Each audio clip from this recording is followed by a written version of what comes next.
So you've thought about buying in Pacific Heights, but maybe you're looking for a neighborhood that's a little bit more private. Today, I'm going to walk you through one of the most exclusive neighborhoods in all of San Francisco. There's really large homes, amazing architecture, some of the largest lot sizes in the entire city. There's great restaurants, shops, and also one of the best golf courses in the whole city. I'm going to tell you about what it costs to live here. Stick around till the end because I'm going to walk you through the only gated community in all of San Francisco. And then I'll pop over to another neighborhood where you can find a house for about half the price. There's a lot to love about Presidio Heights, and it's known to be a little quieter than its popular counterpart, Pacific Heights, and that's definitely true. All right, I'm going to start off at the corner of Presidio in Sacramento, which is a really busy street. And right down on this block, you have the Vogue Theater, which, who doesn't want a theater around them? There's just not that many theaters left in the city. Also down on that street, I'm not going to walk down there right now because I got a lot to cover, but University High School is down there, which is a private high school here in San Francisco. And then let's take a look at what we've got here. We're headed up Sacramento. Okay, starting on the north side of the street, we have an interior design shop. We have a needlepoint shop. There's a ton of interior design shops on Sacramento Street. Also, there seems to be a disproportionate amount of wedding stores, which is what this one is. Have a little salon. And then coming up here, we have a little art and framing shop. Most of the condos in this neighborhood are on this street. This is a super cute home goods store. If you're looking for a great little gift, candles, anything like that, stop by there. You've got a jewelry shop here. The Taboni Group, who does a lot of developments in San Francisco, is here. I just walked by one of the big developments that they're doing in the neighborhood. And guess what? We should count the interior designers. So here's an interior designer. I think there's probably like 10 on this street. Got a little orthodontic place over here. And another interior design shop. Let's cross over and I'll show you the other side of the street. All right, I'm going to take a quick break to say I'm Ruth Krishnan with the Krishnan team. My team and I have sold over 1,000 homes in San Francisco. Every day we help clients just like you make a move within or into San Francisco, and we'd love to be your real estate resource of choice.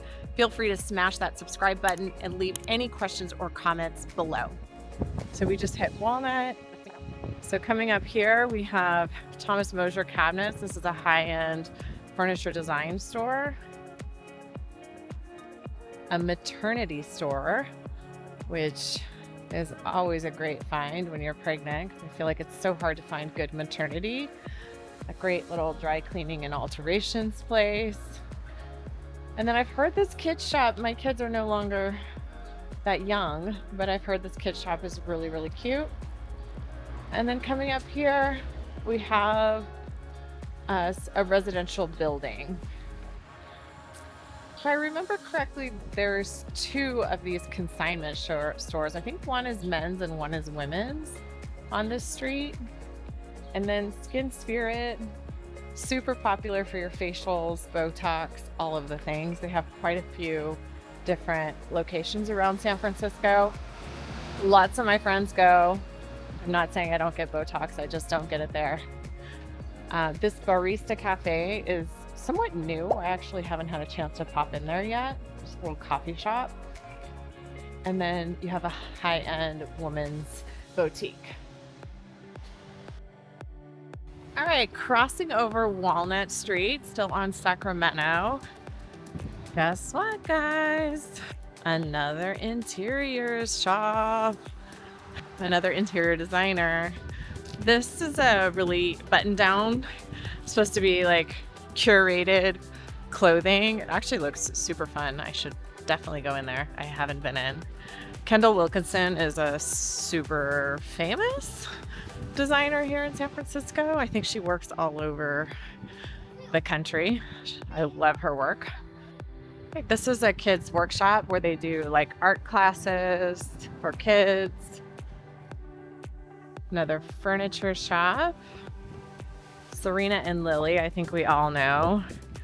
They do also home furnishings. Guess what? More home furnishings. And yes, I thought I had remembered that they have a second consignment store right here. And then we have a rug shop where they sell rugs, also clean rugs, repair rugs. And I will head across and show you the other side of the street. Okay, this is another women's clothing boutique. Super cute stuff in there. And then we have a bicycle shop, antique store, personal training studio. So on the other side of the street, you can see up above a lot of these commercial areas is going to be condos, rentals, different things like that. So we'll go into pricing in a little bit, but that's where you're going to get your more affordable pricing here in Presidio Heights. We have another interiors. Okay, I almost forgot. I wanted to stop by As Quoted, which is right here. And it's got great food, super all organic. I'm a really big sucker for avocado toast, so I'm gonna grab some of that, see what else they have on the menu. Okay, so I might have had the best cookie of my life in there. Don't tell my son, because he makes really good chocolate chip cookies, but I mean, those were really good. Anyway, you guys don't care. All right, let's see the commercial corridor here. When I say commercial corridor, I mean kind of like, where do you go grocery shopping and like, where do you go to the bank around here? So let's take a look. All right, so we're walking down Locust, down towards California. So basically, you've got a bookstore down here, you've got a card shop, you've got makeup. Oh, there's the Ace Hardware. I thought there was a little hardware store. Down at the end, you have a bank, a grocery store, a Starbucks, and a Walgreens. I'm gonna just head back up here. Susie Cakes, they have really good cupcakes. I think they're Bay Area local, but they have lots of locations. A chicken place, they've got some great salads as well. There's a wine merchant. Definitely every neighborhood must have. And then this is a high-end grocery store. They're known for having a really good butcher shop in here. So great place to go check out for a gourmet deli. And then you have a Pete's Coffee. And then, like, what did they put up here? Oh my God, they have a Sephora. Okay, that is new for sure. Okay, I love Sephora. And then this is also new. This used to be this restaurant called Beautiful.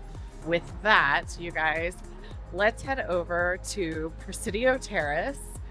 And so Presidio Terrace is a gated community.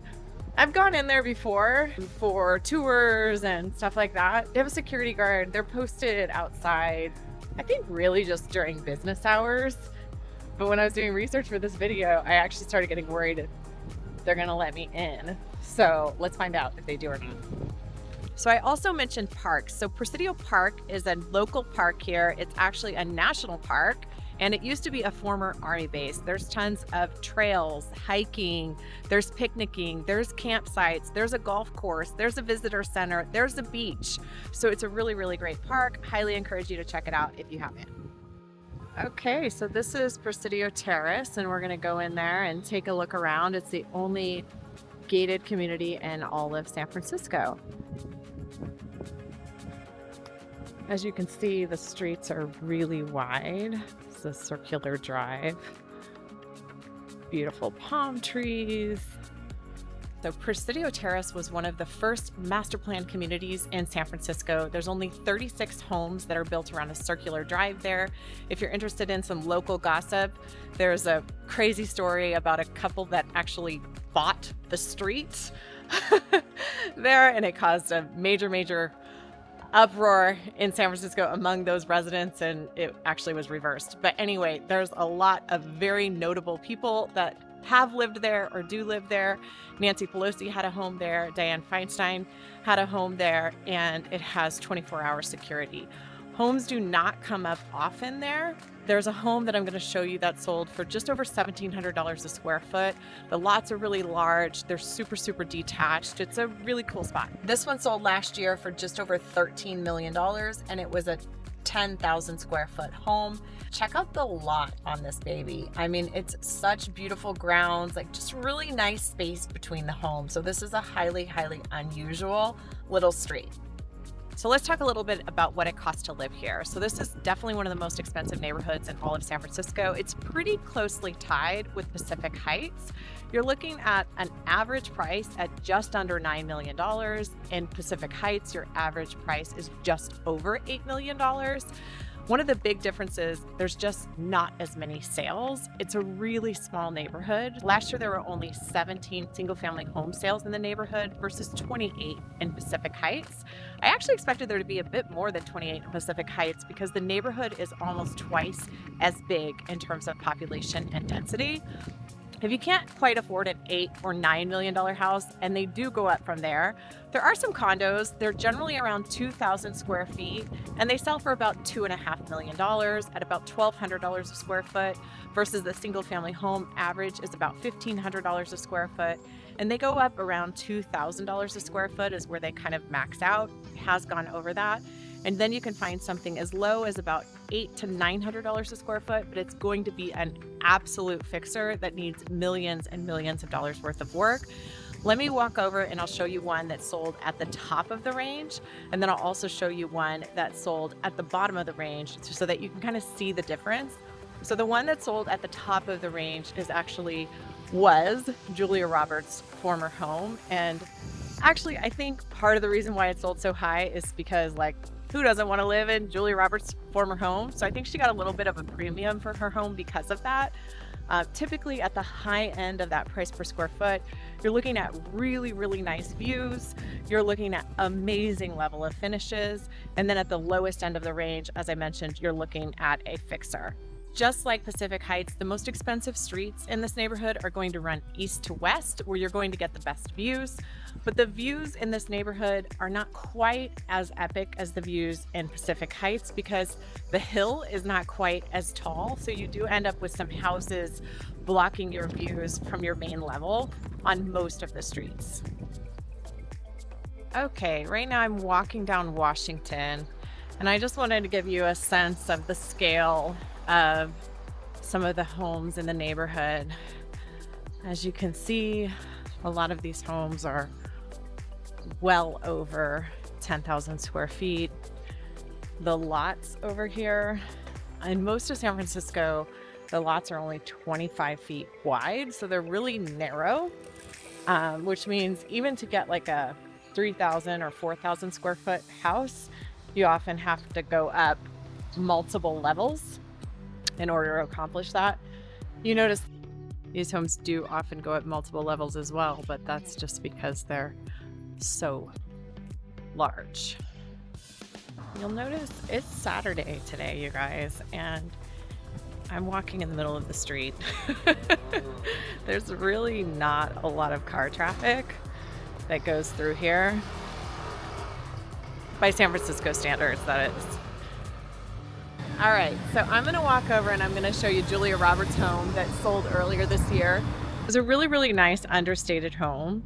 It had some views off of the main level, but they weren't major views. That's an issue with this neighborhood, is that since it doesn't have the big hills, sometimes it's hard to get views off of that main level. There were really nice views off of the top level and a really nice floor plan. It was just like, I think nothing was oversized. Nothing was undersized. It just felt like a really high quality level of a place to live, and just super cute wallpaper and paint jobs and really nice finishes. Absolutely beautiful home. So that sold just over $11.2 million. Beautiful, right? Now, if you can't afford a home in that price point, but you'd like to have access to the same commercial corridor, let me show you Jordan Park. That's a neighborhood that's really, really close by, super, super wide streets. And also the starting price for homes there is around $4 million, going up to $6, sometimes $7 million, but very rarely. Let's go take a look. All right, so I am walking on California and I'm turning down Commonwealth to go into Jordan Park. So Jordan Park is one of only 8 master planned communities in San Francisco. I've shown you St. Francis Wood before. So I love the homes in Jordan Park. They're really stately homes. The lots are a little extra large here. You can see all of the homes are detached. It's one of the few neighborhoods where you'll find multiple homes with 4 bedrooms on one level. So for those very few people that have 3+ kids in San Francisco, which I feel like are few and far between, but I have several clients who do, finding a home with 4 bedrooms on one level is actually sometimes very hard to find. So one thing about both this neighborhood and Presidio Heights is you're actually really close, like about 10-minute drive, maybe less, to Golden Gate Park. And then of course you have the Presidio Park, which has campgrounds, there's tennis courts, hiking trails, all kinds of stuff inside of the park. So it's a really great place to raise a family. I've heard in Jordan Park from some clients who live here that the community here is really, really good and that people really, really come together. I think there's a great Halloween party, all kinds of things like that going on. So let's take a look at this house. This is my favorite house that sold in Jordan Park last year, and it actually sold for the higher end of the range for the neighborhood. It sold for $6.4 million, and it had a beautiful, I'd say this is kind of a standard floor plan for Jordan Park. So beautiful open entertainment area that walked down into a really nice backyard, really large lot for San Francisco at about 4,000 square feet.